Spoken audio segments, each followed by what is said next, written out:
Ako si Isabella Motzaroeg. 36 na taong gulang. At sanay na sanay akong manahingang masugat na hindi ko kakilala ng 3:00 ng madaling araw. Nang hindi man lang nanganginig ang kamay ko. 1 taon matapos ang hiwalayan namin ng asawa ko. Patapos na ang shift, kumalapit sa maternity ward ng Makati Medical Center. Doon, nakita akong dating biyenan ko sa may elevator, si Tita Carmen Villanueva. May paraan siya na pangiti na parang tuno ng pintong pabaksak na isinara. Dumiretso siya palapit sa akin. Taas no, parang laging galing sa simba tuwing linggo at sinabi niya ito sa boses na sadyang pinalakas para marinig. Nenge, mga nurse, sa paligid, ang iwan ka. Ang pinakamagandang desisyong ginawa ng anak ko. Ngayon, may napakaganda na siyang anak sa best friend mo. 6 na taon. 6 na taon akong tinawag na bauk at walang kwentang babae. Tapos ibabato, niya lang sa akin sa isang iglap. Pero, hindi ako natinak. Tiningnan ko lang siya. Kalmado. Kasing flat ng isang ECG monitor. At sumagot ako. Iyan ba talaga ang pinaniniwalaan mo?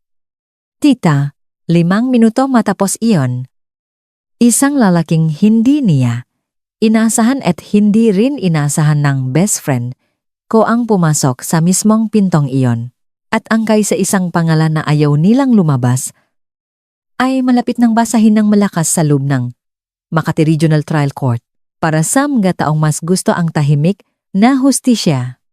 Maupo kayo, mag-iwan ang komento kung taga saan kayo nakikinig. At huwag kalimutang mag-subscribe. Pero bago dyan, babalik muna akong 5 minuto sa nakaraan. Dahil nauna ang ngiti ni Tita Carmen bago dumating ang lalaki. Araw na Huwebes noon. Patapos na ang 12 oras kong shift sa ER at iniabot ko na ang mga pasyente sa night duty nurse na si Mark. Ang maternity ward ay isang pasilyo lang. Ang layo mula sa emergency room kung saan ako nakaduty. Nadaan-daanan ko na yon ng 100 beses nang hindi ko pinapansin. Nandoon si Tita Carmen para bumisita. Siyempre naman. Nandoon siya. 3 linggo na ang nakalipas mula ng mga na si Valerie. At lahat ng mga mayayamang taga Dasma Village ay nagparada na ron dala ang mga balloons at mamahaling gift baskets. Alam ko yon. Inihanda ko na ang sarili ko doon, pero ang hindi ko pinahandaan ay ang paharang ni Tita Carmen sa dinadaanan ko. Na parang buong hapon niya akong inabangan. Tiningnan niya ako mula ulo hanggang paa. Tiningnan niya ang suot kong scrub suit at ang mga pagod kong mata. Tapos, tinaas niya ang baba niya. Doon niya binitawan ang masalita tungkol sa anak niya. Sa apo niya at sa best friend ko. Nanigas si Mark sa tabi ko. Isang nursing ay din na naglalakad ang bumagalang hagbang. Naramdaman kong hinahanap ngang hinlalaki ko ang manipis na gintong relo sa pulso ko. Relo yon na, lola ko. Pinindot ko ang salamin nito, isang habit ko, na simula bata pa ako para pakalmahin ang sarili ko. Sa mga bagay na hindi ko pa kayang baguhin, hindi ko tinaas ang boses ko. Matagal ko nang natutunan na kung sino pa ang pinakamaingay sa kwarto.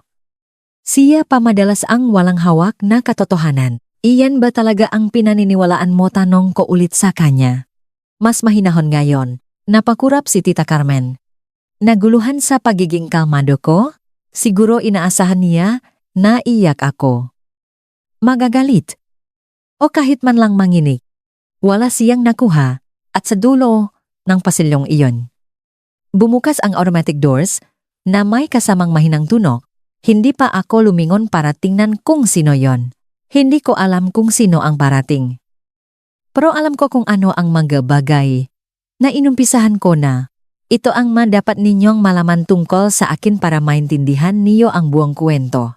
Lumaki ako sa isang probinsya sa Nueva Ecija. Isang lugar kung saan ang buhay nga isa. Ay balitang lahat, naglilinis ang bahay ang nanay ko. Ang tatay ko naman nagmamaneho ngang Truck ng patuka hanggang sa bumigay ang likod niya. Dalawa ang trabaho ko habang nag-aral sa UP Manila. At dalawa pa ulit nung nasa med school na ako. Natutunan kong kyumo ko. Magtrabaho. At hayaang ang mga ginagawa ko ang magsalita para sa akin. Iyan ang naging filosofya ko sa halos buong buhay ko. Gawin mo ng maayos ang trabaho mo ng tahimik. At ang katotohanan na ang bahalang lumabas. Makikita rin ng matao kung sino ka talaga. Naniwala ako doon. Kung paanong naniniwala ang iba sa swerte. Ito ang dahilan kung bakit magaling ako sa trauma ward. Walang oras para makpanik o makpaliwanag. Ayusin mo lang kung ano ang nasa harap mo. Tapos, next patient na. Ang amoy ng ospital. Yung amoy ngang malinis na bulak at betadine na kumakapit sa lahat ng bagay. Dati, pinapakalma ako nun. Ibig sabihin kasi, nasa isang lugar ako kung saan magaling ako. Isang lugar kung saan walang tumawag sa aking bawok o kulang. Kaya kong mag-LED ng code blue. Magbalik na, dislocate na balikat. At magpatahan ng batang takot habang tinatahi ko ang sugat niya. Nang hindi bumibilis ang tibok ngang puso ko, pero yung mismong instinct na yon yung nagpapakalma sa akin sa ilalim ng pressure ay may masamang epekto rin pala. Sinasarili ko ang mga problema. Hindi ako humihingi ng tulong, kaya nung nagsimulang gumawa ang tao ng kwento tungkol sa akin na hindi naman totoo. Ginawa ko ang pinakamaling pwede gawin ng isang tahimik na babae. Naniwala ako na sapat na ang pananahimik.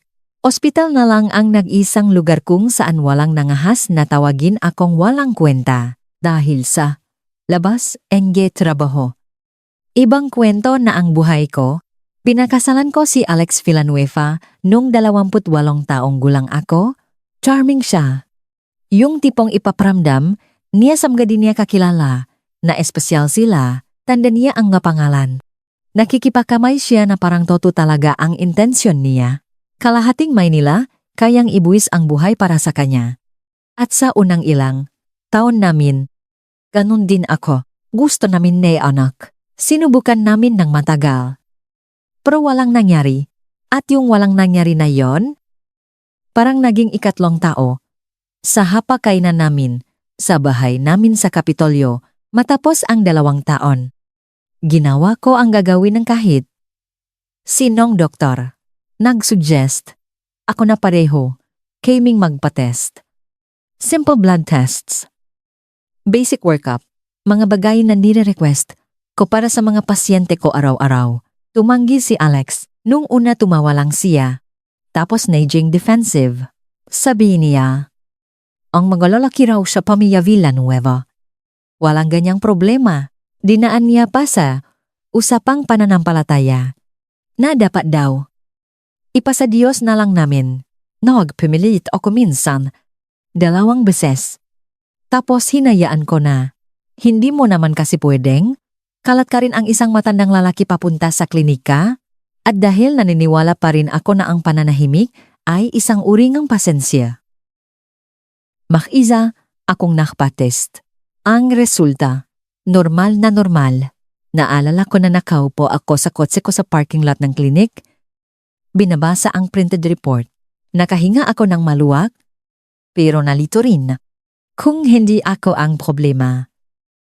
Ano, wala akong sagot. At hindi ko pwedeng pilitin ang sagot at habang tumatagal na wala kaming sagot. Mas naging madali para sa mga tao sa paligid ko na gumawa ng sarili nilang kwento. Nung nga panahong yon, nagsimula nang magsalita si Alex, patago, pabulong, una sa nanay niya. Na baka raf ako ang problema, na baka hindi ko lang talaga kaya. Hindi ko pa alam nun kung gaano kabilis kumalat ang isang tahimik na kasinungalingan. Kapag tamang tao ang nakalat nito, si Tita Carmen Villanueva ang nagpapatakbo ngang samahan ng nga kababayhan sa parokya nila sa Dasma Village. Parang generaw na nagmamando sa Jera, biyuda siyang maaga. At mag-isa niyang pinalaki si Alex. At sa mga mahihirap na taon na yon, Naniwala siya na ang anak niya ang patunay na hindi siya nabigo. Perfect si Alex. Kasi kailangang maging perfect. Kung hindi, para saan pa ang mga isinakripisyo niya? Kaya nung binulong sa kanya ni Alex na, baka ako ang problema. Hindi na yon pinadudahan ni Tita Carmen kahit isang segundo. Kinuha niya yon at ipinakalat. Nagsimula sa maliliit na bagay. Isang buntong hininga awa sa isang charity dinner. Isang hawak sa braso. Mahinang boses. Kawawa naman si Alex. Gustong-gusto pa naman niyang magkaanak. Tapos, lumala sa isang dinner party ng simbahan noong Taglagas. Pinakilala niya ako sa asawa ngang isang malaking donor ngang simbahan. Na may kasamang pekeng awa sa mata. Ito po si Isabella. Sabi niya, manugang ko, doktor po siya. Alam niyo ba sa nga lang po, yung sa mga bata. Tumango ang babae. May halong lungkot at pahiwatik. At dun ko na-realize na anuman ang kwentong kinakalat nila tungkol sa akin. Nauna na yon bago pa man ako dumating. Nakatayo lang ako dun.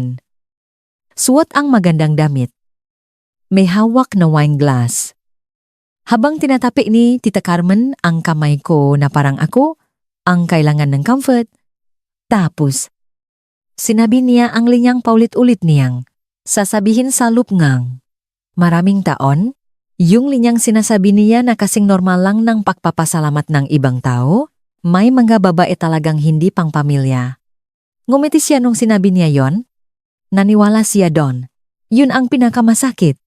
Hindi siya sadyang nagpapakademonya. Inulit niya lang ang binigayng anak niya sa kanya malinis at sigurado. Hindi niya alam na ang masalitang yon ay isang kasinungalingan na binihisan lang ng sarili niyang boses. Nagdrive ako pawi ng gabing yon. At wala akong sinabi kay Alex. Dapat pala nagsalita na ako. Pero umasa pa rin ako na ayusin na katotohanan ang sarili nito. Si Valerie ang best friend ko simula pa nung 15 anyos kami. Nagkakilala kami sa klase namin sa chemistry sa high school sa Nueva Ecija. At naging makakampi. Kami sa kabilangang lahat nangyari pagkatapos. Yung paglipat ko para mag-aral. Yung mga trabaho niyang palaging palpak. 2 probinsya. At higit 1 dekada, siya ang unang tinawagan ko nung mamatay ang tatay ko. Nasa tabi ko siya nung kasal ko. Suot ang kulay berdeng damit. At umiyak siya habang nagpapalitan kami ng vows. Kaya nung magsimula akong maapektuhan ng nga sismis sa simbahan. Kay, Valerie ako, sumandal. Pumupunta siya sa bahay. May dalang wine. At hinahayaan niya, akong umiyak at lagi niyang alam ang tamang sasabihin. O yon ang akala ko. Paknaisip ko ngayon. Bawat comfort niya, may nakatagong patalim. Successful ka kasi sa karir mo. Sab, baka hindi talaga yan ang path mo. Mahal na. Mahal ka ni Alex.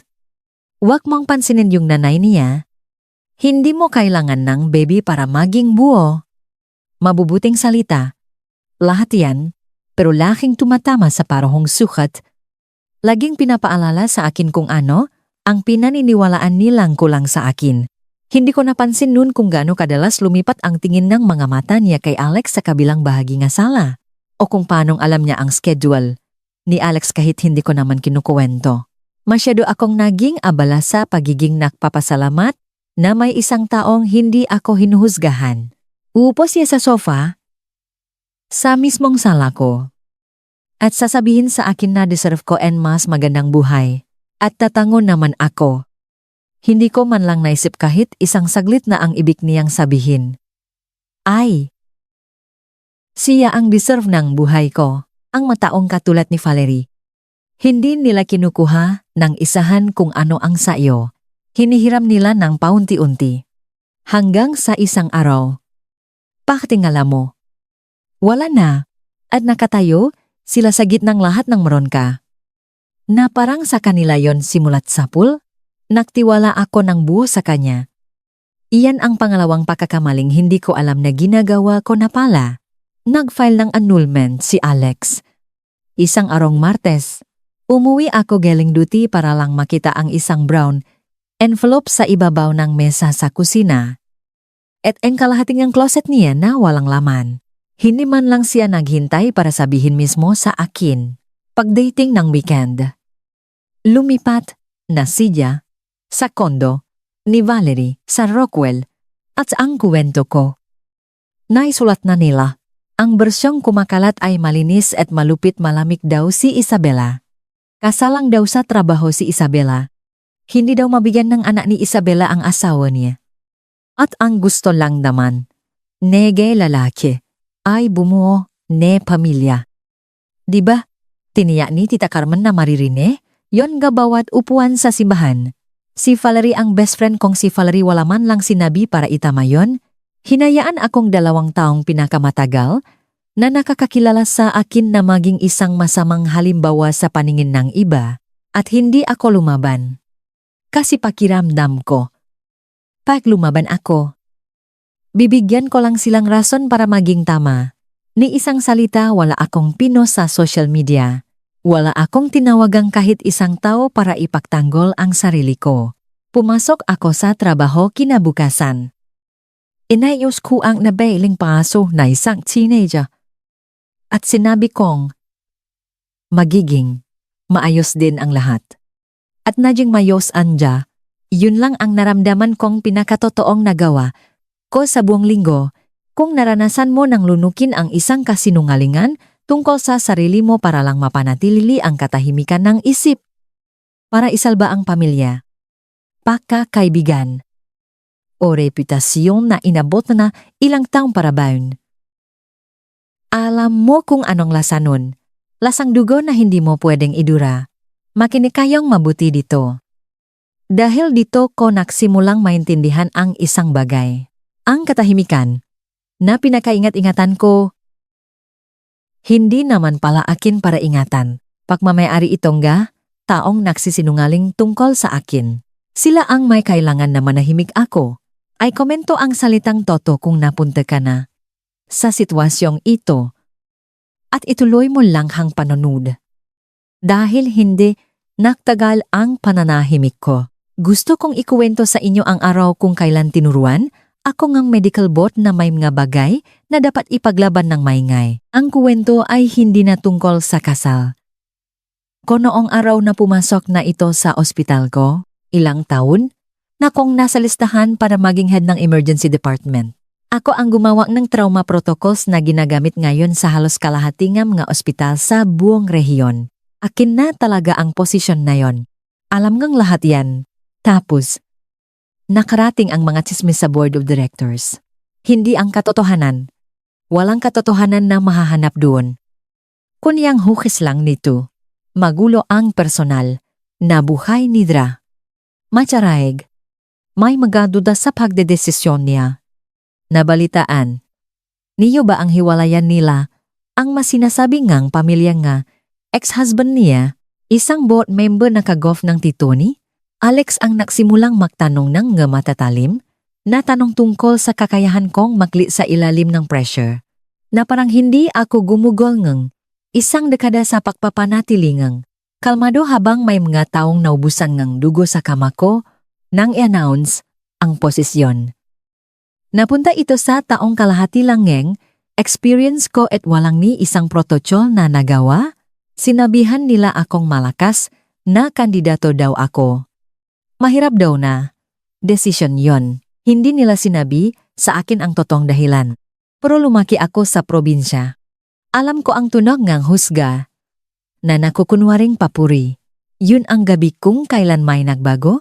Sa loop ko, ang isang kasinungalingan tungkol sa katawan ko ang naging dahilan para masira ang kasal ko at hinayaan ko yun dahil akala ko ang pagtitiis ay ang tama at kagalang-galang na gawin. Pero ngayon, ang mismong kasinungalingang yon, ginugulo na angkay sa isang lugar na hindi ko kailanman hinayaang pakialaman ng iba. Ang trabaho ko, ang pangalan ko, ang bakay na pinakpabasan at pinaktukan ko, naupo ako sa kotse, ko sa parking lot ng ospital.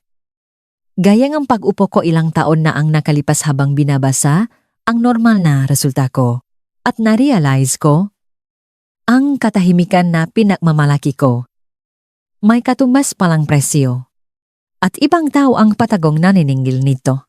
Binigay sa akin ng isang pinakakatiwalaan kong nurse ang pangalan ng isang abogada. Si Atu. Tess. Ang opisina ni Atu. Tess ay nasa itas lang. Ing isang hardware store. Zazampalok. Nakataas ang reading glasses niya sa ibabaw ng kanyang kulay abong buhok. At may paraan siya nga pagtingin na parang tatlong. Hagbang na siyang nauna sayo. Sinabi ko sa kanya ang lahat. Ang kasal. Ang mga sismis sa simbahan. Ang board. Ang trabahong nawala sa akin. Nakikinig lang siya ng hindi sumasabat. Isang bagay na bihira sa mga abogado. At nang matapos ako, ibinaban niya ang balpen niya. Ang dinedeskribe mo. Pasok sa kasong slender o paninirang puri. Sabi niya, pero hindi ako magsisinungaling sayo. Mahirap to. Ipinaliwanag niya sa akin ng malinaw para manalo. Kailangan naming patunayan ang tatlong bagay na may ginawang pahayag na mali at tiyak. Na ikinalat ito sa ibang tao. At na nagdulot ito sa akin ng totoong pinsala na kayang bilangin, yung part ng pinsala. Meron ka. Sabi niya, ang nawalang promotion ay isang numero. Ang sweldo ay isang numero. Iyan ang madaling part. Nakatitik lang ako habang pinapaikot ang relong lola ko sa pulso ko, at yung maling pahayag tiningnan ako ni Eti. Tess sa ibabaw ng salamin niya.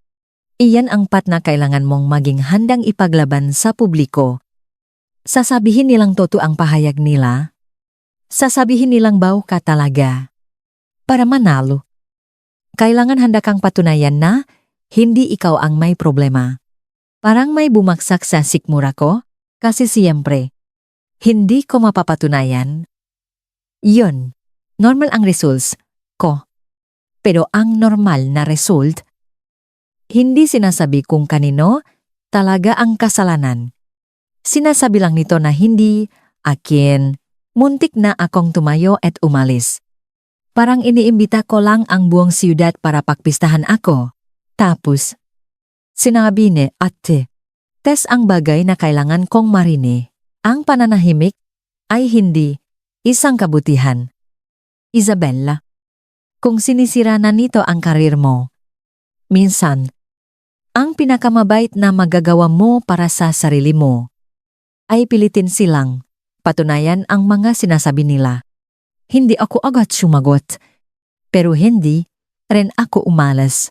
Pinag-isipan ko, yon ang 2 linggo. Hindi ako padalos-dalos. Ang paggawa kong decision ay parang pagbabasa kong medical chart mabagal. Tapos intindihin ko ang lahat ng buo. Isinilat ko ang lahat ng pwede kong mawala. Ang mataong nakakita sa paglaki ko. Ang posisyon ko sa mga grupong naniniwala na sa kwentong kalahati lang ang totoo. Ang masasabihin ng tao na bitter daw, ako. Malamig. At sasabihin ako yung tipong babaeng idedemanda ang pamilya ng ex-husband para lang magiganti. Alam na alam ko kung anong magiging takbo ng kwento. Kasi nasulat na nila ang malaking bahagi nito, pero isinulat ko rin ang kabilang kolum. Ang pangalan ko, ang trabaho ko, ang katotohanan, at ang simpleng fake na wala akong ginawang masama. Pero ako ang pinaparusahan. Lagi akong bumabalik sa isang bagay hindi ko to ginagawa para saktan si Alex. Kung gusto ko siyang saktan. Nakaroon na ako ngang 1 buong taon para gawin yon. Ginagawa ko to para tumigil na ang medical board sa paniniwala sa isang kwentong hindi naman totoo. Para sa susunod na lumabas ang pangalan ko sa kwartong hindi ko man lang napasok. Lalabas, itong malinis. Doon ko ginuhit ang linya. Ginuhit ko ito ng sadyain. Hindi ito paghihiganti. Ang pahihiganti ay maingay. Ay gutom. At hindi nakukuntento. Ito ay ang katotohanang sasabihin ng isang beses. Sa isang lugar kung saan mahalaga. Sasabihin ng isang taong nagdesisyon nang hindi na niya bubuhatin ang kasinungalingan ng iba. Tinawagan ko si ate. Tas isang Lunes ng umaga bago ang shift ko. Sabi ko, itutuloy ko. Good. Sabi niya, kung ganun, pilitin natin silang sabihin yan under oath. Binaba ko ang telepono. Pumasok ako sa trauma ward. At nakaroon ako ngang pinakamatatak na araw ko sa loop ng isang taon. Kapag buo na pala ang desisyon na isip mo. May sarili itong kalmadong dala. Inihanda ni ate. Tes ang demanda sa sumunod na ilang linggo, nakalagay doon ang magkatiyak na pahaya. Ang mga pizza. At ang mahates akong nakarinig nito, nakalagay ang nawalang promotion. Ang difference sa sweldo. At ang mga dokumentadong pakasira sa profesional na reputasyon ko. Kakaiba ang pakiramdam ng mabasa ko. Yung lahat ng tahimik na kahihiyan na naranasan ko. Gayon, ay naka-organize at may numero. Naging isang bagay na may bigat nang ifili ito sa core. Kumalat ang balita sa Maynila na mas mabilis pa sa kahit anong ambulansyang nasakyan ko, idinemanda ni Sabella Macaraig ang Emenga Villanueva. Galit na galit si Tita Carmen. Sinabi niya, sa samahan ng mga kababayhan na naging mapagiganti raw ako at nawala sa sarili, na ang sakit daw ngang pagiging maisa ang napatigas sa puso ko. Pinanindigan niya ang bawat salitang sinabi niya. Isang bagay na, kahit hindi niya alam, ay mismong inaasahan ni ate. Tes na gagawin niya. Nung una, nanahimik lang si Alex, si Valeria rin. Pero nakatanggap ako nga text. May mga lulupit. May mga mausisa. At may ilang nagpapahatid ng tahimik na suporta mula sa mga babaeng ang reputasyon ay binago rin ng mga taong naklem na mahal sila. May isang nagsabi na masaya siya para sa akin. Kasi ganun din daw ang ginawa nila sa kapatid niya. Wala akong nireplyan. Pumasok lang ako sa trabaho at hinayaan ang kaso na umusat sa bilis nga hustisya ibig sabihin. Mabagal. Sinabi sa akin na ate. Tes na ang susunod na hakbang ay ang sagot ng kabilang panig. Kung paano dedepensahan ng abogado ni Alex ang mga pahayag, yun ang magdidiktang lahat. Dalawa ang pwede nilang daanan. Sabi niya, pwede nilang sabihin na ang mga komentos ay opinyon lang. Sa mga loop, at walang basehan para kasuhan. Nakakainis yung daan na yon. Pero madali nilang malulusutan. Tinuktok niya ang ballpen sa mesa.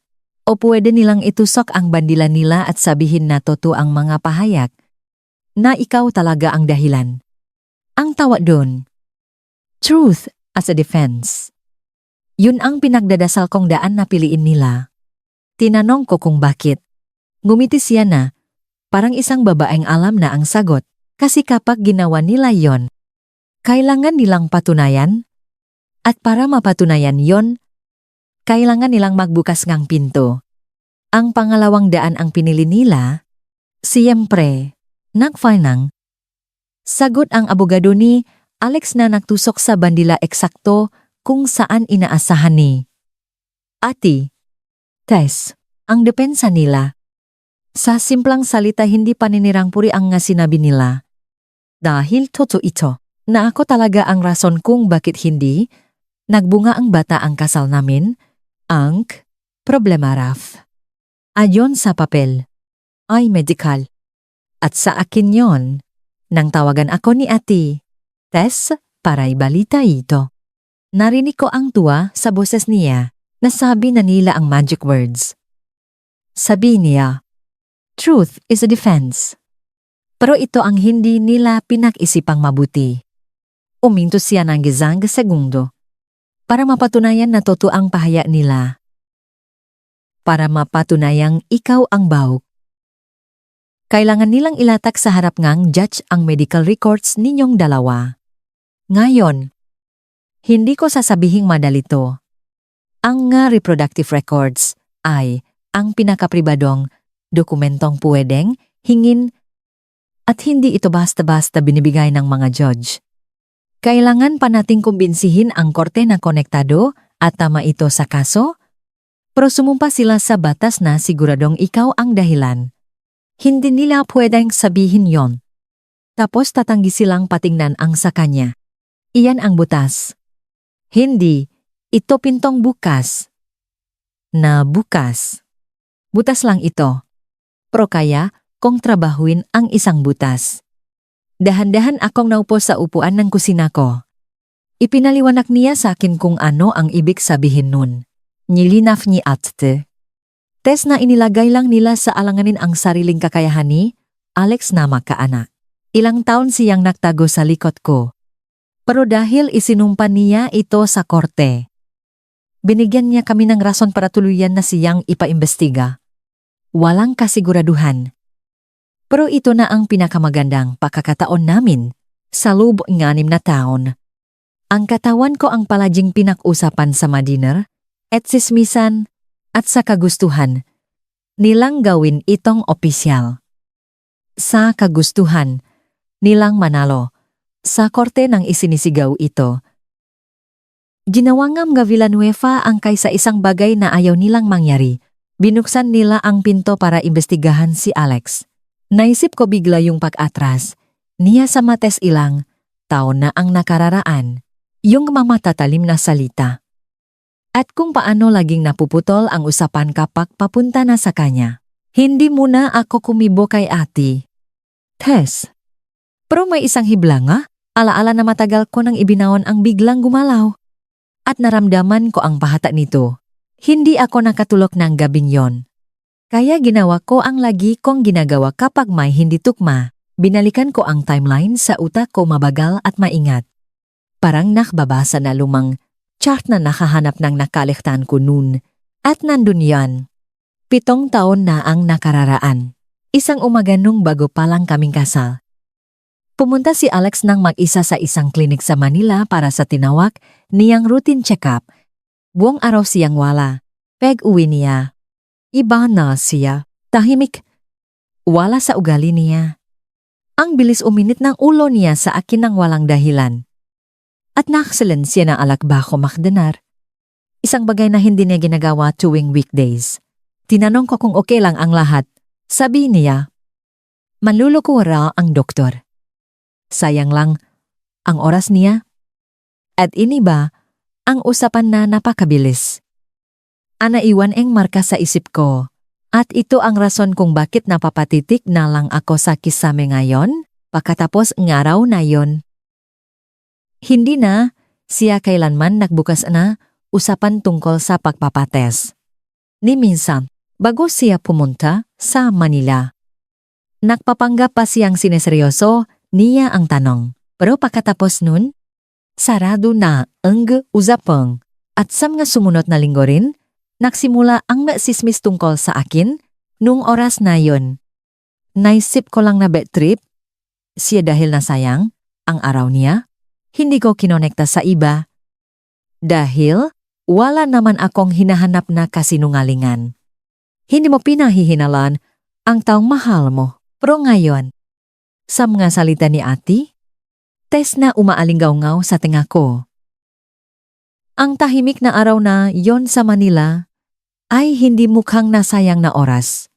Parang araw ito kung kailan may ginawang malaking desisyon. Wala akong pruweba. Lilinawin ko yan. May alaala ako at may masamang kutob na walang kwenta sa loob ng korte. Pero sapat na yon para sabihin kay ate. Tess kung saan siya dapat tumingin at kinabukasan ng umaga. Yun nga eksakto ang ginawa ko. Pinakinggan ni ate. Tess ang kwento ko tungkol sa biyahe sa klinik nang hindi nagsusulat ng kahit ano. Natutunan ko na ang ibig sabihin nun. Seryoso, siyang nakikinig. Nang matapos ako. Natahimik siya sandali. Wala lang yan kung mag-isa. Sabi niya, isang alaala ng pag-iinit ng ulo. Pero sapat na tong dahilan para magtanong ng tamang tanong. Ipinaliwanag niya kung ano ang susunod na mangyayari. Dahil kinwestiyon ng kabilang panik ang kakayahan kong makaanak. At dahil sinabi nilang ako siguradong Ako ang dahilan at hindi siya. Puwede siyang mag-request sa korte na isubpe na ang medical records ni Alex. Kung gusto nilang i-claim na ikaw yon, sabi niya, pinapayagan akong batas na silipin kung siya ba talaga. Ganyan gumagana ang batas.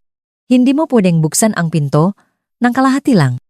Nakfile siya na request ng sumunod na linggo. Lumaban ng husto ang abogado ni Alex. At doon ko naintindihan na may natumbok akong totu. Walang lumalaban ng ganun katindi para sa wala. Ginamit nila ang karapatan sa privacy. Ginamit nilang irrelevant o walang kinalaman ang documents, lahat ng palusot na pwedeng magpanatiling nakasara sa folder na yon. Sinabi nila na schedule ang hearing at kinailangan kong mabuhay sa paghihintay. Isang bagay na parang torture sa isang taong katulad ko. Sanay akong mag-request ng test at makakuha agad ng sagot. Iba to, dito. Kailangan kong humingi ng permiso sa judge para lang sumilip. Bumalik ako sa mag-shift ko. Nakpakaling na nabaling buto. Nabasang ng x-ray. At pilit na hindi iniisip ang isang folder na hindi ko pa nakikita. Nakatago sa arkive ng isang klinik sa Manila. Na posibleng magbunyag ng lahat o walang sabihin kahit ano. Sinabihan ako ni ate. Test na magpasensya. Sinabi niya sa akin na sadyang mabagal gumala ang korte. Binibigyan daw ang oras para hindi na maging nakakatakot ang katotohanan. Hindi ako takot sa katotohanan. Hindi ako kailanman natakot dito. Ang takot ko, baka gawan nila na paraan para ilayo ito sa akin bago maglabas ng desisyon ang judge sa request. Kailangan kong pumirma ng sworn statement, isang sinumpa ang salaysayang lahat, bawat pahayag, bawat petsa, bawat testigong nakasaksi na nakasulat sa ilalim ng panunumpa. Inilapa yon ni ate. Test sa ibabaong mesa. Makapal. May makulay na sticky notes kung saan ako dapat pumirma. Basahin mong lahat. Utos niya. Tapos pirmahan mo lang kung ano ang alam mong totu. Kaya binasa ko? Bawat linya, ang charity din na. Ang asawa ang church donor. Ang eksaktong sinabi ni Tita Carmen sa parokya yung may mga babae talagang hindi pang pamilya. Ang board meeting sa hospital. Ang sweldong nawala. Ang pagbabasa sa sarili kong mga taon ng pananahimik na nakasulat sa numbered paragraphs. Ay, may ginawa sa akin. Pinaramdam nito kung gaano kahina talaga ang kasinungalingan nila. Kinuha ko ang ballpen na inabot ni ate. Tess, napansin ko ang amoy ng kwarto ay hindi amoy malinis na betadine na ospital na dati kong pinagtatagwan. Amoy papel, tinta, at alikabok mula sa hardware, sa ibaba, sa loop ngang maraming taon. Ang amoy nga ospital ay nangangahulugang kaligtasan. Ang kaysa isang lugar na walang tumawag sa aking walang kuwenta, ngayon, nandito ako sa ibang-ibang lugar. Isang lugar kung saan kinailangan kong lumabas sa bukas para lang makarating. Hindi na ako nagtatago, idiniin ko ang ballpen sa papel. Ang malamig at manipis na gintong relo ay dumikit sa pulso ko habang nagsusulat. Naisip ko ang lola ko. Sabi niya dati, ang pasensya raw ay hindi basta paghihintay. Ito ay ang pag-alam at pakilala sa tamang oras kapag dumating na ito. Ito na ang oras na yon. Malinis at sigurado ang gipirma ko. Ang pinakamatatah na pirma na ginawa ko sa buong taon, pag-angat kong ballpen. Tapos na, ratified na ang kaso. Umiikot na ang makinarya ng batas, kung ano man ang laman ng folder na yon sa Manila. Gumagana ng sistema para hanapin ito. At ako ang nakpandar nito, tinipon ni ate. Tess ang gamakapew. Ate na sa mesa. Sabi niya, mahihintay na lang daw tayo sa judge. Tumango ako sa unang pagkakataon. Ang paghihintay ay hindi naging pakiramdam ngang kawalan ngang lakas. Naging pakiramdam ito ng mitsang sinindihan. Dumating ang desisyon isang maulap na hapon sa kalagitnaan ng isang tahimik na shift. Tumawag si ate, Tess. At pumasok ako sa supply room para sagutin. Napapalibutan ako ng gawos at swero. Tumitibok ang puso ko sa paraang hindi nito ginagawa kapag nasa trabaho ako. Pumayak ang judge. Sabi niya, may limitasyon. Pero pumayak siya. Pinakinggan ko siyang maigi habang ipinapaliwanag niya. Dahil lantarang, sinabi ngang depensa, nasa akin ang problema. Sinabi ng korte na ang fertility records ni Alex ay may tuturing na subject to discovery o pwedeng gamiting ebidensya. Pero hindi ito pwedeng ipakalat. Ang records ay ilalabas ng selyado. Titingnan muna NG Imenga abogado at NG Judge. At gagamitin lang sa kung hanggang saan kinakailangan ng kaso, hindi to guarantee ng kahit ano. Paalala ni Ate Tess. Napalaging nag-ingat. Hindi natin alam kung ano ang laman ng file. Baka wala. Pero hindi na nila to kayang itago. Naiwan ako sa loob ng supply room na yon. At nagpakawala ng hiningang parang 7 taon ko nang pinipigilan. Sa kabilang dakong lungsot. Nalaman ko bandang huli. Ibang-iba ang naging dating ng balita. Ayon sa nakarating sa amin. Agad daw humingi ng private meeting ang abogado ni Alex ng araw ding iyon.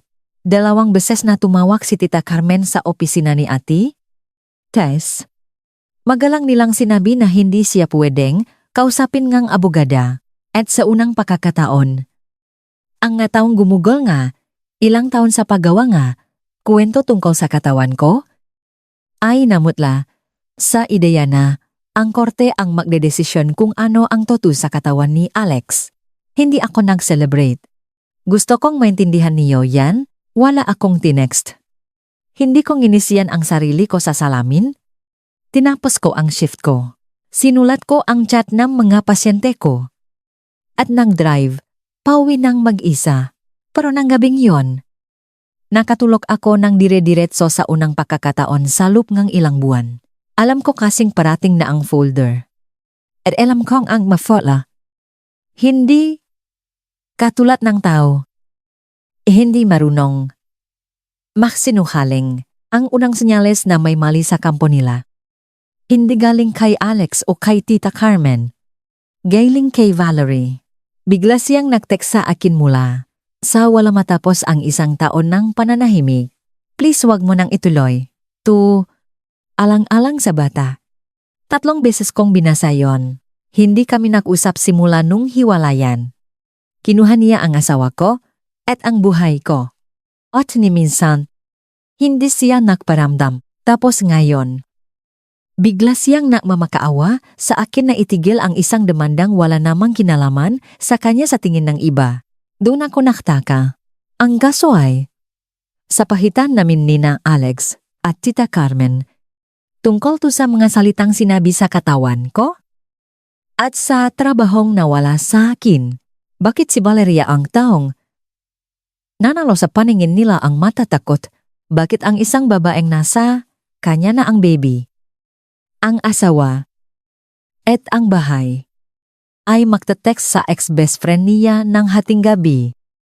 Nagmamakaawang wag na akong mahukay pa. Ang taong nagmamakaawa sa iyong itigil ang pahuhukay. Malamang alam niyang may ibinaon diyan. Natutunan ko yan sa mahirap na paraan nung nakaraang taon. Hindi ako nag-reply. Iniwan ko lang yon sa isip ko. Pinag-aisipan. Kinakapa ang hugis nga isang bagay na hindi ko pa pwedeng makita. Ito ang mga na-realize ko ng mga oras na yon. At ito ang gusto kong pakinggan niyo kung naging ikaw man ang tahimik na tao sa gitna ng unos, ang mataong pinakatakot sa katotohanan. Ay madalas hindi naman yung inaasahan mong tatamaan nito. Hindi ako gali kay Valerie. Na-curious ako. Isang kuryosidad na tumagos hanggang buto ko at napanatili sa aking gising. Kung gusto niyo, ang kwento ngang isang tahimik na babae na lumalaban i-click ang subscribe button para makita mo ang part 2 at i-komento niyo kung saan kayo hihinto. Kasi ako, 2 beses akong muntik sumuko, pero yung text ni Valerie, hindi ako pinatigil nito. Mas ginusto ko pang ituloy. Isang taong takot na takot ang hindi sinasadyang mag-confirm sa akin na may mas malaking nakabaon kaysa sa alam ko. Dumating ang folder matapos ang 8 araw. Lilinawin ko kung paano ito. Nangyari kasi importante ito. Hindi ako ang unang nakakita. Hindi pwede. At hindi ko gagawin. Doktor ako. At may mga medical records na. Wala akong karapatang hawakan maging sa ex-husband ko o sa kahit sino pa. Batas yon. At magandang batas yon. Dumating ang records kay ate. Test sa tamang proseso. Sa ilalim ng protection order ng judge. Binasa niya ito habang kaharap ang abogado ng kabila. Ganun dapat tapos. Tinawagan niya ako at pinapunta sa opisina. Isang bagay na hindi niya panagawa. Naramdaman ko na bago, paman ako makaupo. Nakita ko yung muhangang pag-iingat na ginagawa ngang isang taong may ibibigay na napakabigat na balita. 7 taon na ang nakararaan. Simula niya, pumunta si Alex sa isang klinik sa Manila. Yung klinik na nalala mo. Iniusok niya ang isang papel papunta sa akin. Yung mahalagang linya lang.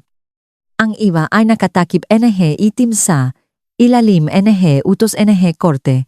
Ang diagnosis ay isang salitang 100 beses ko nang isinulat sa madyar ng pasyente, azoospermia.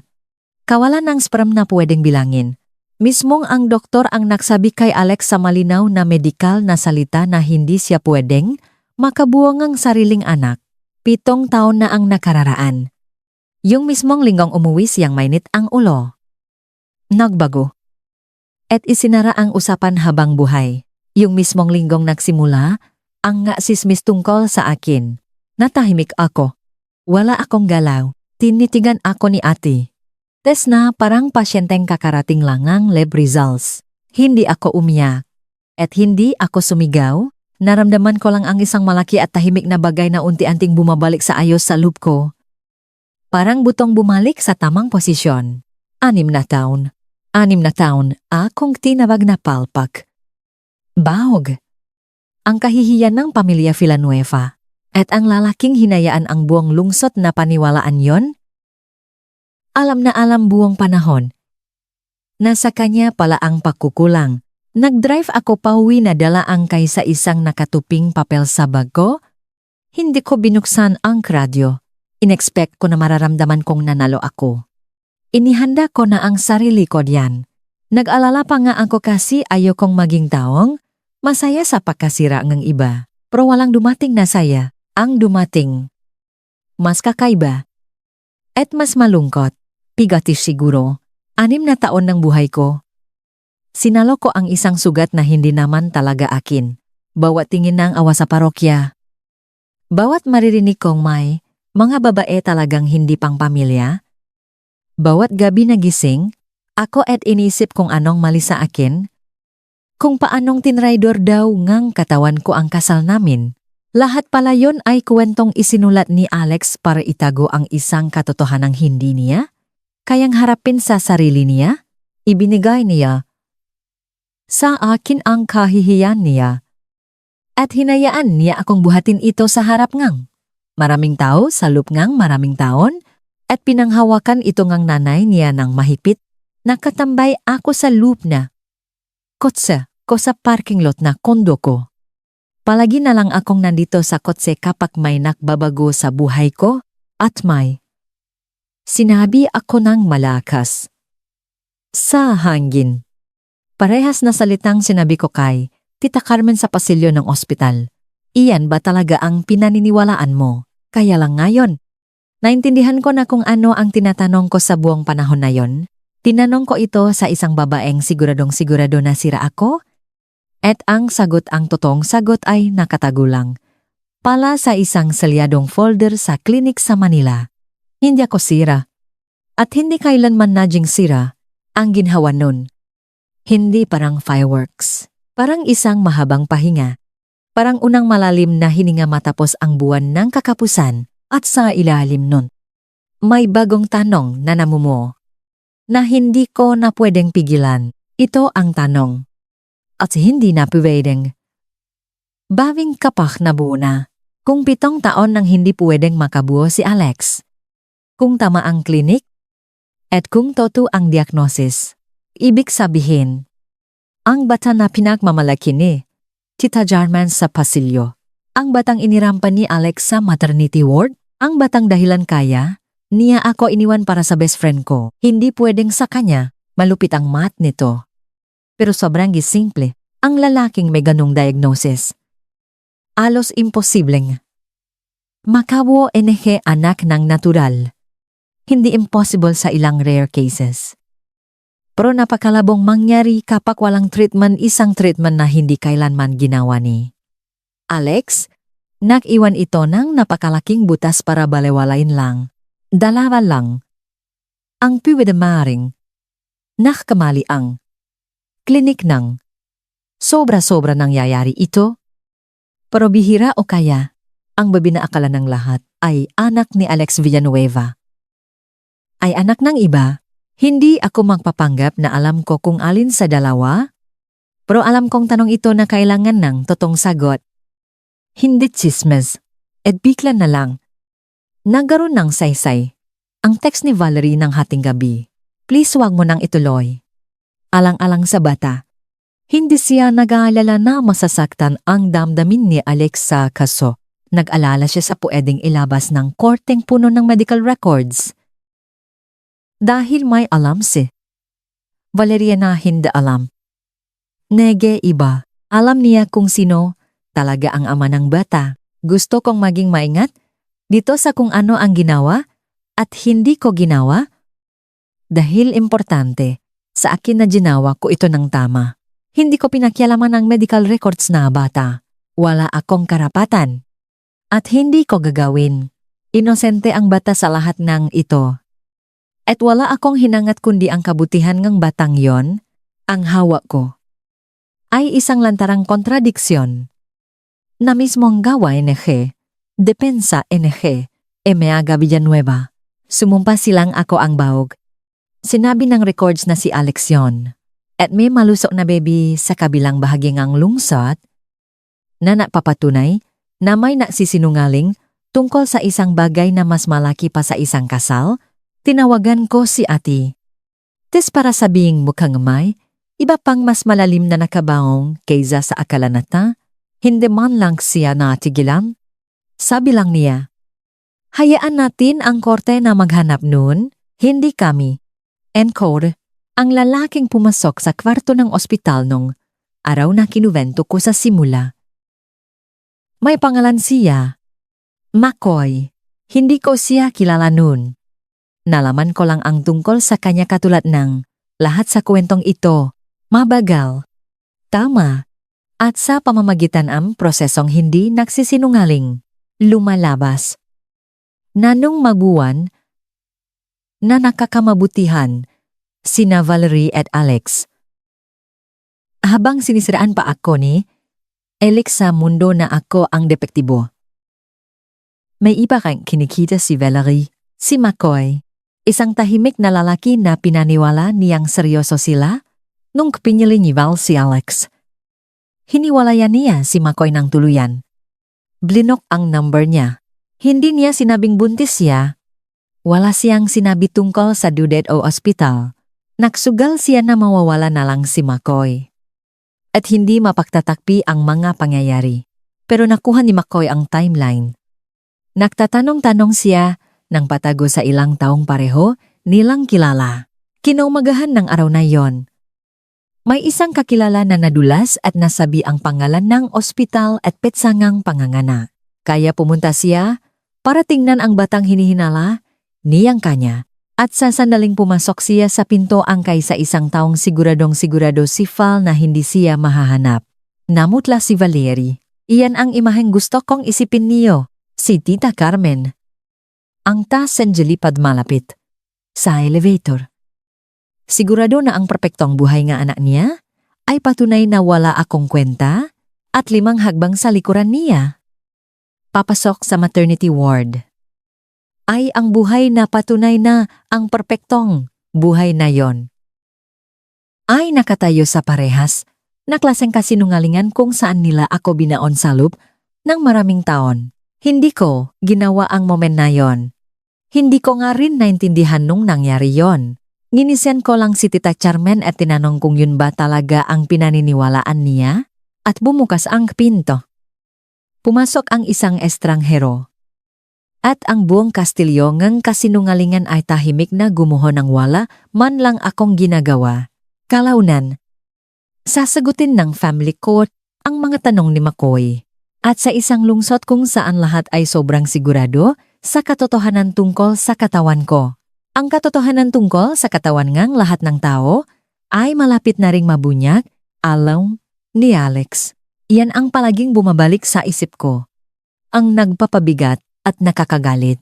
7 taon niyang alam na hindi siya pwedeng makaanak. Kaya nung mabuntis si Valerie. Alam niya na hindi kanya ang bata. Pero tinanggap niya pa rin. Tumayo siya sa harap ng nanay niya. Nang simbahan. At sa maliit niyang mundo. At hinayaan silang maniwala na nakabuo siya ng anak. Ang anak na hindi may bigay nga una niyang baho na asawa. Ginamit niya ang isang batang hindi naman kanya para buuin ang kwentong sumira sa akin. Isipin niyo ang kakapalan ng muha, ang pinakamalupit. Hindi yung panloloko. O yung kasinungalingan sa katawan ko kahit masama na yon, ang pinakamalupit. Ay nung tumingin siya sa batang alam niyang hindi kanya. At ang unang nakita niya, isa lang itong prop, patunaying kanyang pagkalalaki. Ang tuldok sa pangungusap, na ilang taon niya nang sinusulat tungkol sa akin. Sinubukan ko talagang humanap ngang awa para sa kanya. Hindi naman ako matigas na tao, pero bawat subok ko. Doon ako tumatama sa parehas na pader. Nakaroon siya ngang sandaang pagkakataon para magsabi ngang toto at pakawalan ako ng tahimik. Sa halip, gumawa siya monumento kasinungalingan. At nilagay niya ang isang totong bata sa pinakatuktok nito. Nang sabihin sa akin ni Ati, test na nanahimik na ang abogado ni Alex na wala ng apela at laban. Kung di request na lang para sa reglo. Naintindihan ko kung bakit hindi natakot si Alex na matalo sa kaso. Takot siya sa isisiga ang kasong. Ito sa harap ng lahat tungkol sa anak na pinakmamalaki niya. 7 taon niyang kinontrol ang kwento. At sa unang pagkakataon, mawawala na sa kanya ang buong kwento. Pumunta si Tita Carmen sa akin bago ang hearing. Sumulpot siya sa tsondo ko isang araw ng linggo. Suot ang damit niya pang simba. Muntik ko nang hindi buksan ang pinto. Nang buksan ko, mas matanda siyang tingnan kaysa sa natatandaan ko. Mas maliit, hindi siya humingi nga. Tawat, gusto kong maging toto diyan. Kasi nung una inakala kong gagawin niya, nakatayo lang siya sa pinto at nagmakaawa. Sa boses na nanginginig. Na, ay, urong ko raw ang kaso. Hindi para kay Alex. Sabi niya, para sa pamilya. Para sa bata. Para sa pangalan namin. Habang nagsasalita siya, nakita ko ang isang bagay na hindi ko inasahang makita. Nakita ko ang isang babaeng pinagsinungalingan ng sarili niyang anak sa loop ng 7 taon. Isang biyudang ibinuhos ang lahat ng meron siya sakay sa isang anak. At ibinuo ang buong pagkatao niya sa paniniwalang mabuti si Alex. Hindi niya ipinakalat ang malulupit na salita dahil masama siyang tao. Ipinakalat niya yon kasi ibinigay ito ni Alex sa kanya ng buo at sigurado. At minahal niya ang anak niya ng sobra, para man lang pagdudahan ito sa isang saulit. Sa mismong pintuan ko, nawa ako sa kanya, tao siya. Ginamit din siya, pero tapos, sinabi niya ulit yon. Ang linyang dinala ko sa loob ng maraming taon, kaya lang. Ngayon, tunok pagmamakaawa na. Hindi na pahusga. May mga babae talagang hindi pang pamilya. Isabella, bakit kailangang kalatkarin ang lahat sa putikan dahil lang dito? At doon ko naintindihan na kahit hanggang ngayon, kahit kaharap na niya ang katotohanan, mas pipiliin pa rin niyang protektahan ang kasinungalingan kaysa pakawalan ito. Ang pag-unawa ay hindi ibig sabihing susuko ako. Nakikita ko ang sakit niya. Pero tatanggi na akong buhatin ang kahihiyan ng anak niya kahit isang araw pa, Tita Carmen. Mahina kong sabi, umuwi na po kayo. Ang putik, hindi naman talaga akin. Umalis siya nang walang sinabi. Sinara ko ang pinto. At hindi ko naramdamang malupit ako. Naramdaman kong tapos na ako.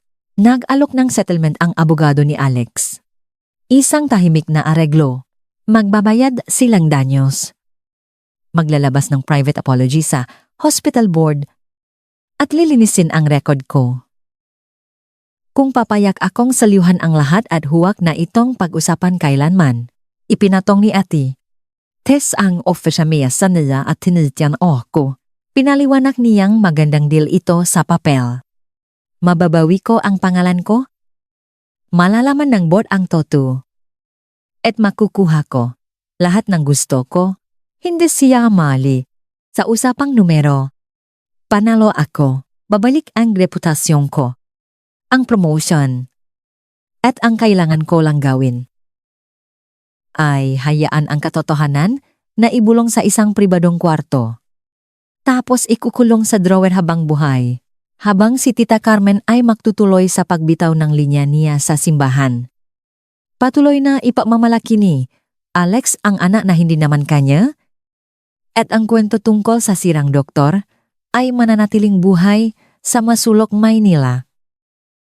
Kung saan hindi kailanman nakakarating ang mga private apology. Matagal ko itong pinag-isipan. Tapos, sinabi ko kay Ate Tess na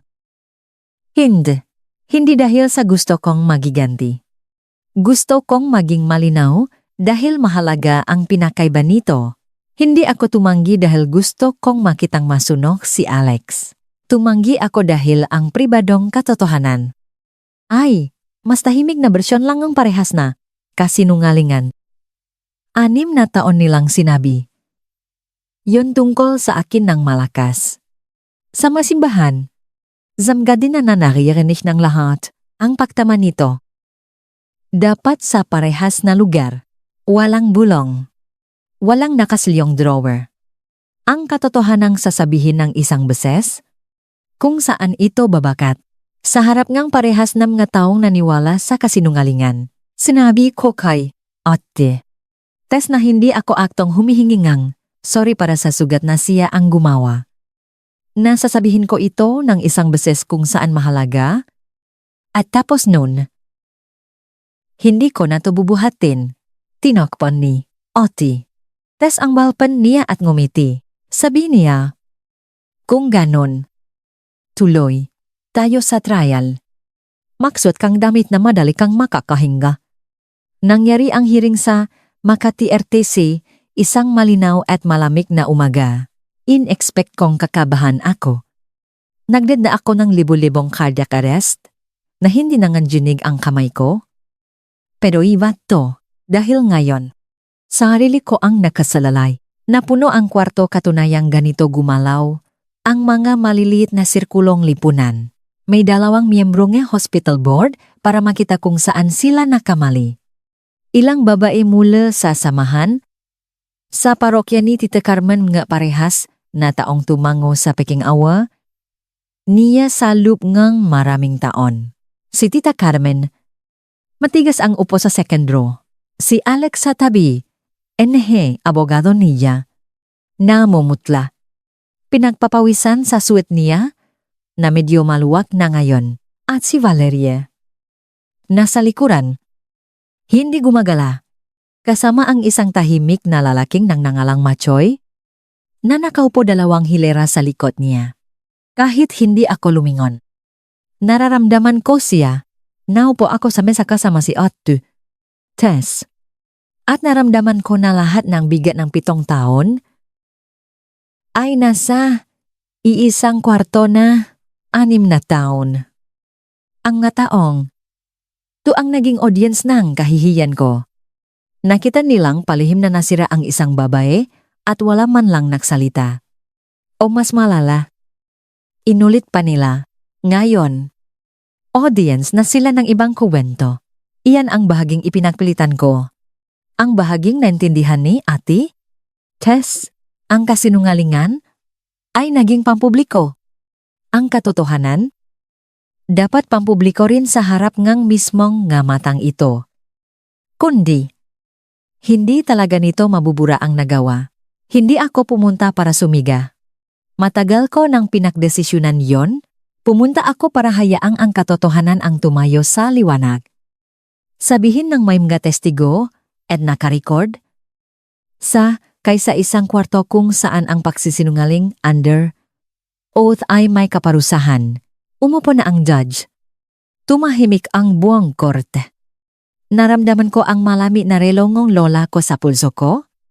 Oras na pinahintayan kong 7 taon. Hindi tinaas ni Ate Tess ang boses niya kahit isang beses. Iyan ang pinakanatatandaan ko.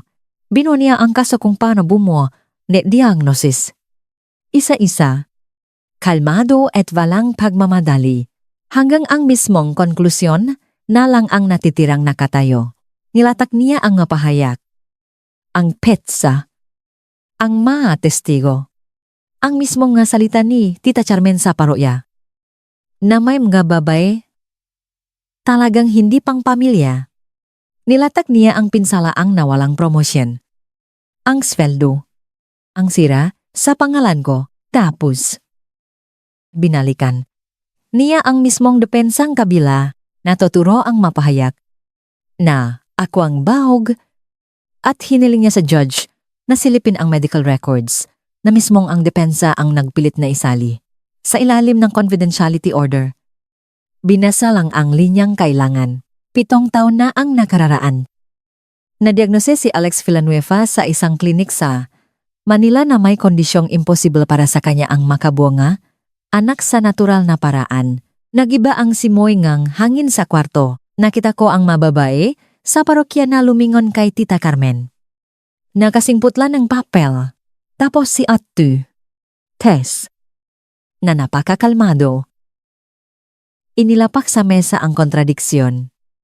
Ang mismong problemang binuo, Maga, Villanueva sarili nilang kamay.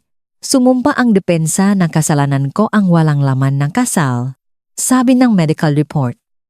Kay Alex at mayroon. Ayon sa maingay.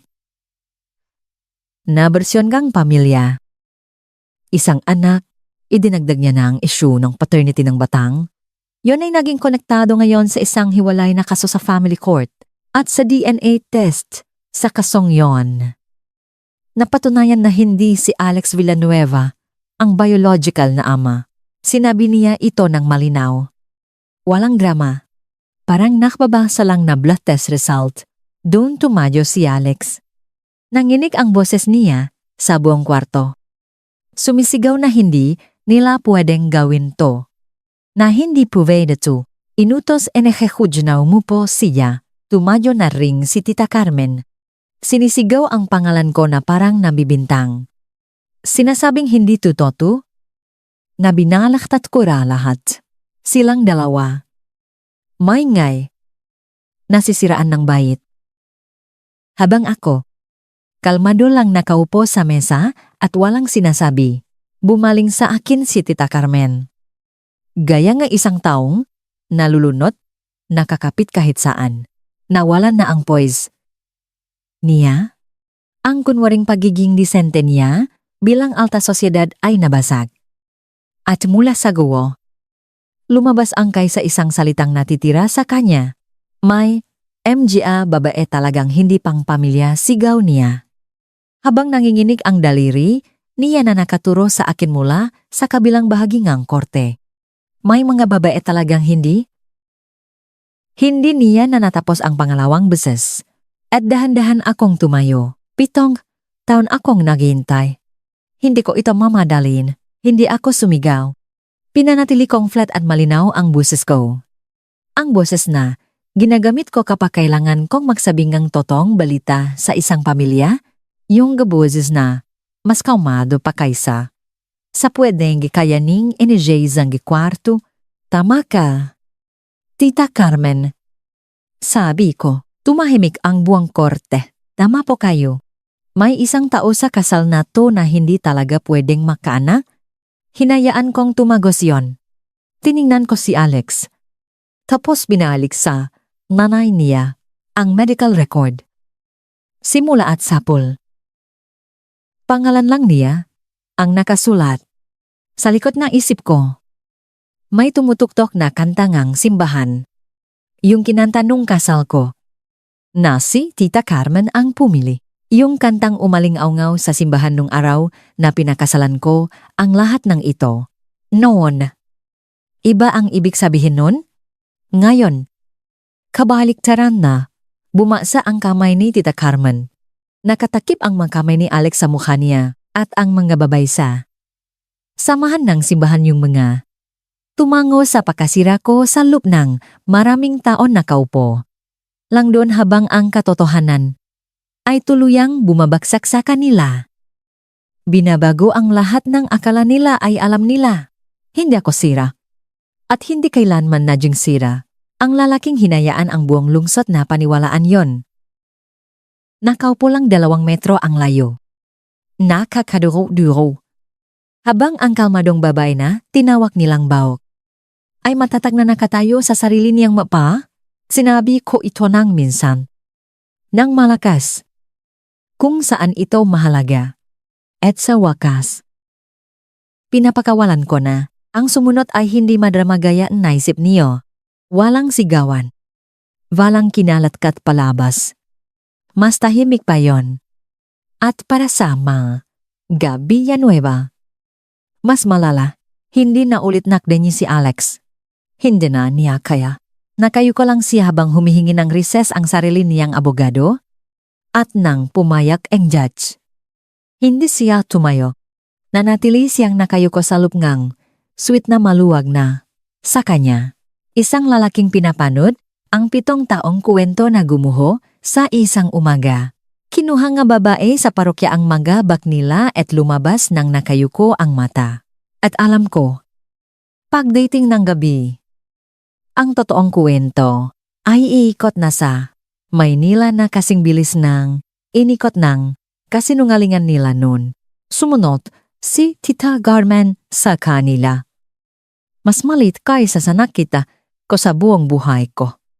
Hindi na siya general ng kahit anong gara at si Valerie. Tumakas na si Valerie bago pa man mag-recess pero hindi bago tumayo. Si Makoy sa upuan niya, sa likuran at lumabas, sa parehas na pinto para sundan siya. Ang problema sa batang yon ay pupunta na ngayon sa lugar kung saan pwede itong masagot ng tapat. Naupo ako sa mesa at hinayaan kong mawala ang lahat sa paligid ko. Hinawakan ni ate.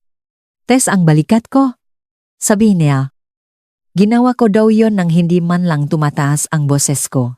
30 taon na raw siyang abogado. At nakakagulat daw kung gaano kabihira yon.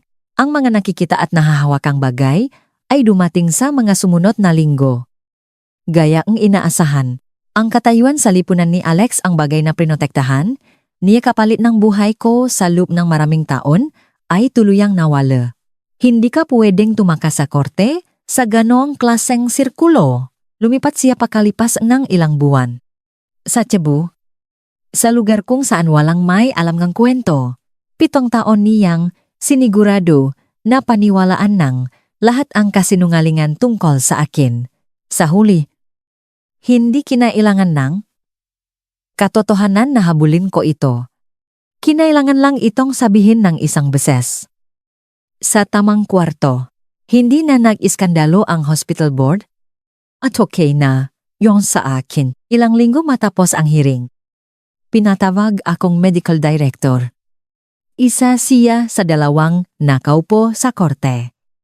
May itsura siya ngang isang lalaking naniwala sa mali at alam niya yon.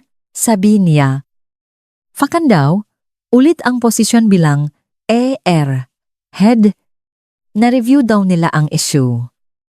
At walang basahan ang mga nakaraang duda sa judgment ko. Hindi siya direktang nagsorry. Pero malapit na doon para sa isang hospital board. Yun na ang pinakamalapit sa sorry na makukuha mo. Tinanggap ko ang posisyon. Hindi dahil gusto ko pang manalo ulit. Kundi dahil akin yon. Binuoga sarili kong kamay. Ne, sarili kong magataon. At hindi ko hahayaang ilayo ako ng isang kasinungalingan mula doon kahit isang araw pa. Unang linggo ko bilang AR-head. Pumasok ako sa trauma ward. Nilanghap ang amoy ng malinis na bulak at betadine. Yung amoy na dating kaligtasan para sa akin dahil ito lang ang lugar na walang tumawag sa aking walang kwenta. Pero ngayon, iba na ang amoy niya. Amoy ng isang lugar na pinahirapan at nabawi ko. At hindi na isang lugar kung saan ako nagtatago. Naklid ako en una kong code blue bilang head. Matatag ang mga kamay ko kaysa dati. At pagkatapos, habang nahuhugas ng kamay sasing, nakita ko ang refleksyon ko sa salamin. Hindi ko na makita ang pagod na dati kong bitbit. Wala na siya. Gusto kong sabihin sa inyo na naramdaman kung navindikate ako.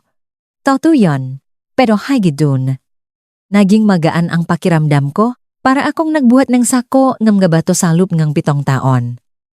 Hindi ko alam na nandun lang pala ang hawakan at may nagturo sa aking puwede ko na palang bitawan. Laging tinatanong nga tao kung ano nangyari sa iba matapos yon. Ikukuwento ko sa inyo.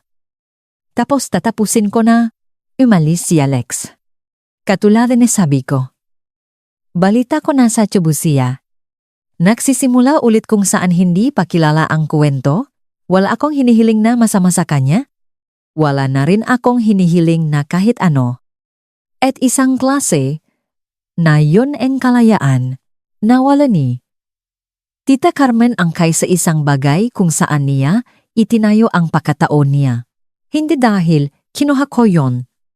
Wala akong sinabing masama laban sa kanya, sa simbahan nila, kundi dahil ang katotohanan tungkol sa anak niya ay masyadong malaki para itago sa ganoong sirkulo. Ang samahan ngang kababahan na pinamunuan niya ngang 30 taon. Ay tahimik na, nagpatuloy kahit wala siya. Balita ko, hindi na siya nagsisimba roon. Naramdaman ko ang maliit at totoong lungkot para dun. Yung lungkot na mararamdaman mo sa isang taong pinili ang kasinungalingan hanggang sa tanggalin nito ang lahat sa kanya. Sina Valerie at McCoy.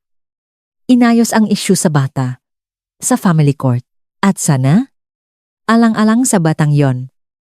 Makahanap silang kapayapaan sa huli. Walang kinalaman ang batang yon dito. Hindi na kami nag-usap ni Valerie. May mga pagkakaibigang hindi nasisira. Nare-realize mo lang na hindi, pala yon yung akala mo. At isinasantabi mo na lang kasama ng iba, para sa akin.